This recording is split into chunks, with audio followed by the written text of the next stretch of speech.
Hello guys, എല്ലാവർക്കും സുഖമാണെന്ന് വിചാരിക്കുന്നു. കർക്കിടകം ഒന്നാണ്. ഇന്ന് നമുക്കൊന്ന് അമ്പലത്തിൽ പോയാലോ. ഫസ്റ്റ് തന്നെ അടുത്തുള്ള ശിവക്ഷേത്രത്തിലാട്ടോ പോയത്. അവിടെ ചെന്ന് വലിയ ആളും തിരക്കൊന്നും ഇല്ലായിരുന്നു, പ്രാർത്ഥിച്ച് ഇറങ്ങി. പിന്നെ വേറൊരു കാവുണ്ടായിരുന്നു അടുത്ത് തന്നെ, പേന്ദ്ര നാട്ടോ. ഇവിടെ വലിയ തിരക്കോ കാര്യങ്ങളൊന്നും ഇല്ലാത്തതുകൊണ്ട് നല്ല സമാധാനമായിട്ട് പ്രാർത്ഥിക്കാൻ പറ്റി.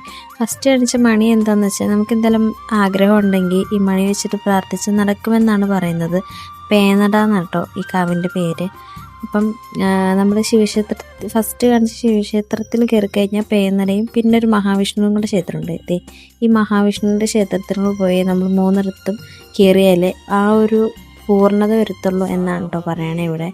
അപ്പോൾ ഞങ്ങൾ പിന്നെ മൂന്നാമത്തത് ഈ മഹാവിഷ്ണുവിൻ്റെ ക്ഷേത്രം. ഇത് പിന്നെ വലിയ തിരക്കോ കാര്യങ്ങളോ ഒന്നും ഇല്ലായിരുന്നു, വലിയ ആളോ തിരക്കൊന്നും ഇല്ലാത്തതുകൊണ്ട് ഞങ്ങൾക്ക് നല്ലോണം കയറി പ്രാർത്ഥിക്കാനൊക്കെ പറ്റി. കർക്കിടകം ഒന്നിന് എല്ലാവരും അമ്പലത്തിൽ പോയെന്ന് വിചാരിക്കുന്നു. ആരൊക്കെ അമ്പലത്തിൽ പോയെന്ന് കമൻറ്റ് ചെയ്യണേ. കർക്കിടകം ഒന്ന് എങ്ങനെ ഉണ്ടായിരുന്നു എല്ലാവർക്കും ഒന്ന് കമൻറ്റ് ചെയ്യണേ. എല്ലാവർക്കും നല്ലൊരു മാസം ആയിരിക്കട്ടെ എന്ന് ഞാൻ പ്രാർത്ഥിക്കാം കേട്ടോ. ഞങ്ങൾ പിന്നെ എല്ലാവരും കൂടെ നല്ലോണം പ്രാർത്ഥിച്ച്. അവിടെ മാത്രമേ ഉള്ളായിരുന്നു, ഈ 3 കൂടെ ആകുമ്പം പൂർത്തിയായി. പിന്നെ ഞങ്ങളെല്ലാവരും പ്രാർത്ഥിച്ച് കുറച്ച് വഴിപാടൊക്കെ ഉണ്ടായിരുന്നു. വഴിപാടൊക്കെ കഴിച്ച് ഞങ്ങൾ പിന്നെ കുറച്ച് നേരം അവിടെ ആ ക്ഷേത്രത്തിൻ്റെ അകത്ത് കുറച്ച് സ്ഥലമൊക്കെ ഉണ്ടായിരുന്നു. അവിടെയൊക്കെ പോയി ഇരുന്ന് നല്ലോണം പ്രാർത്ഥിച്ച് പതുക്കെ ആയിട്ട് ഇറങ്ങിയത്.